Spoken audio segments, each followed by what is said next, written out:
Good day, dear students. Uh, in today's session, I'll be talking about Keats's La Belle Damsel's Merci. This is a poem published, and it's a ballad basically, published in 1819, a few months after the death of Keats's brother because of TB. Uh, the poem is structurally uh, 12 stanzas. Uh, each stanza is a quatrain. The rhyme scheme is quite regular.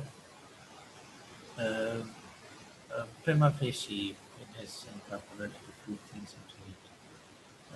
There is escapism, there is illusion in it, some kind of mirage in which a person sees things to be one way and they turn out to be the other way. Uh, Without spoiling any time, I'm moving to the text. Uh, the poem begins like shortly. The speaker sees that knight who is at arms, meaning that he is having his shining arms according to medieval time. The knights do not exist in the present world.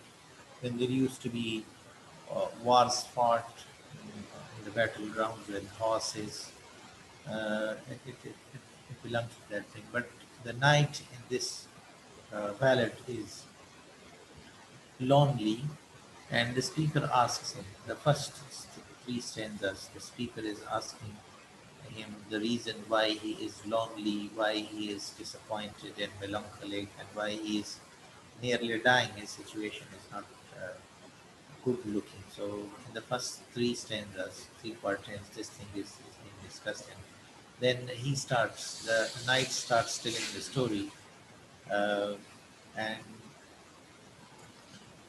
he tells that something very strange happened to him because uh, he was not uh, with the rest of uh, the knights in the battlefield, and he found a lovely lady, which is the title, La Belle Dame. Belle Dame means lovely lady, and sans mercy that finally she was she turned to be cruel to him.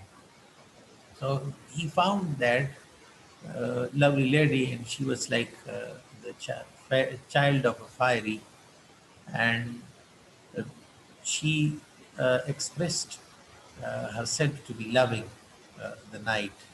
But when she took the knight to her cave, which is elf, some enchanted site kind of cave, referring to some uh, mythological thing, and there the knight was offered with rustic food, uh, roots and green plants, and also referring to the Jew mythology where uh, some supernatural stuff was provided for food to them.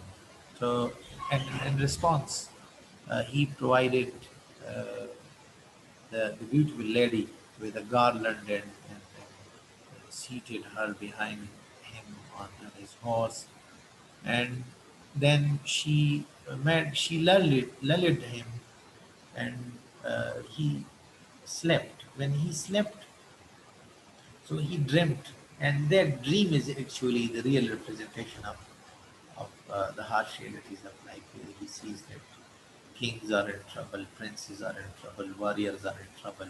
So these are the harsh realities of life that are there. And finally, when he awoke from the dream, so uh, he found the things wonderful in this sense that uh, all the beauty was gone. As in Ode to Nightingale, finally he says, "Do I wake or sleep?" That he is not sure whether he was dreaming or something real. So this is the story that is going, but let's read the, and go through it line by line. Oh, what can ail thee, knight in arms, alone and palely loitering? The sedge has feathered from the lake, and no birds sing. Like this, the atmosphere is such. The sedge is a green plant, and it is generally uh, growing in moist places, and that's why it's from the lake and no bird sings. So atmosphere, it seems as it is autumn, or you may call it winter. And then look at this, what is happening? Oh, what can ail thee, night storms? So haggard and so woe begun. The squirrel's granary is full and the harvest done. In this now, you see that the the speaker is referring to a good time. A good time in this sense that uh, animals have stored things for uh, themselves. And when everything is okay, it's the end of summer, and squirrels, the small animal, granary is full, means it has stored food for uh, the winter, and the harvest's done, and human beings have harvested whatever crops they had. So it's a time where a person should be at rest because the things have already been decided. And he seems too exhausted, and haggard mean too exhausted, and so woe began, so disappointed as he was struck by some severe grief or trauma. I see a lily on thy brow with anguish moist in fewer dew, means that I see in your temple a dying or a fading lily, and it is with anguish moist and pure dew. When the attraction and delicacy and the freshness in the lily is lost, which I can observe on you, and on the cheeks a fading rose, and your cheeks are also turning pale and dying. Fading rose means rose is uh, fresh, and but his face is not fresh. Fast weathering too, and that is also weathering. And then here in the next fourth stanza, fourth quatrain, now the night begins. I met a lady in the meads, full beautiful, a fiery child. Her hair was long, her foot was light, and every eye, and her eyes were wild. Means this is a description of the lady, that this is what happened to him. I met a lady in the meads, in these meadows, grasslands. I met him, beautiful, beautiful, a fiery child, that beautiful that she seemed not to be belonging to the human species, rather she belonged to the species of fiery, and really enticing. Her hair was long, and this is that, sensual love that we are referring to. Her foot was light, means that her foot was light here means that she was uh, the way she walked, she seemed to be, you know, above the ground, and it refers to some kind of, you know, sprightliness and liveliness and enthusiasm in the beautiful lady. That is, in Urdu, we call it masti. And her eyes were wild, means that she was having frantic eyes. The entire thing is enticing and catching. I made a garland for her head.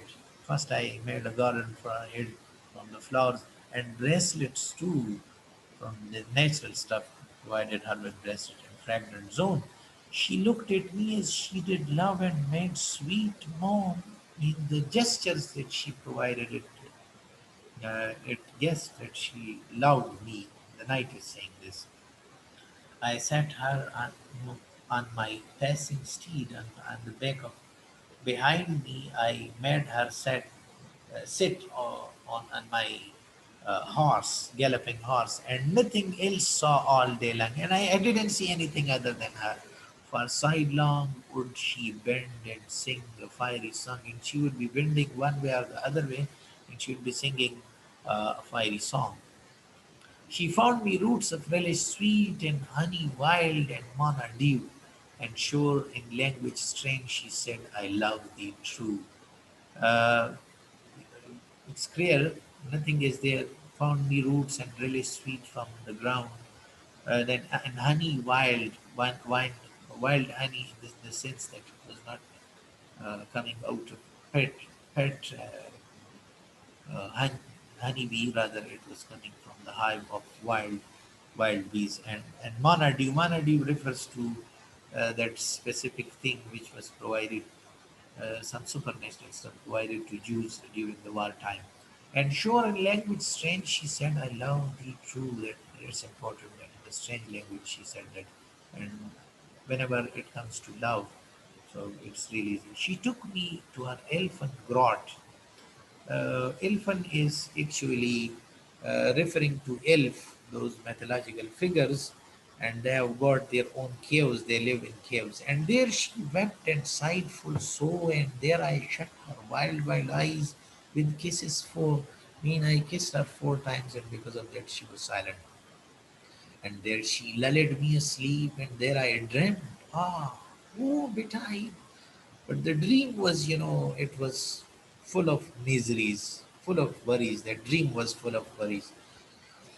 The latest dream I ever dreamt on the old hillside, and this was the latest dream I had. And what happened in the dream?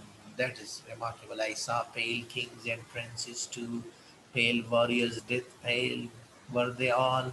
They cried, "La Belle Dame sends mercy, thee hath in thrall." And I saw that, kings were pale and princes were also pale. They had lost their liveliness and their colorfulness. Pale warriors were there, and they were death pale, as someone is in the clutches of death, nearly dying. Were they all? They all were like this. And they cried, La Belle Dame sends mercy. We had in trial. And they all told me that this cruel, beautiful lady has imprisoned you. Uh, so here in this stanza, one thing I would like to tell you that it's anti-feministic, and it's a kind of misogynistic thing where it is supposed that kings and warriors and princes, they all have suffered because of the cruel and disloyal nature of women. It's what Keats saying. I'm not. I can't say this thing that whether he is true or not. But this is what Keats said. And because kings, princes, warriors, they all together said that the cruel, beautiful lady has imprisoned you. I saw their starved lips in the gloom, as they also have. They all had suffered from these things with horrid warning grappled wide, and I awoke and found me here on the cold hillside. Then, when I dreamt this thing, I woke up, and this is why I sojourn here. I am melancholic, and I'm wandering here alone and palely loitering, moving here and there, roaming. Though the sedge is withered from the lake, and the green plant is no more there, and no birds sing.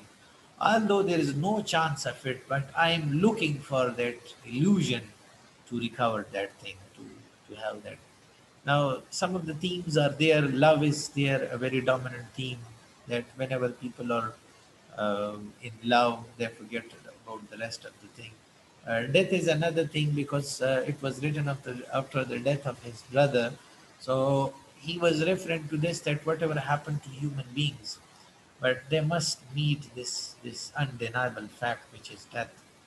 And I might have told you in the class that Ghani Khan says, "تا ته به خپله ځواني ښکلې ښکاري ما ته د تن د خاورو سلې ښکاري." So means that how strong you are, how beautiful or how handsome you are, how intelligent you are, um, death cannot be avoided. So that is happening, that the princes and the kings and the warriors, they all meet death.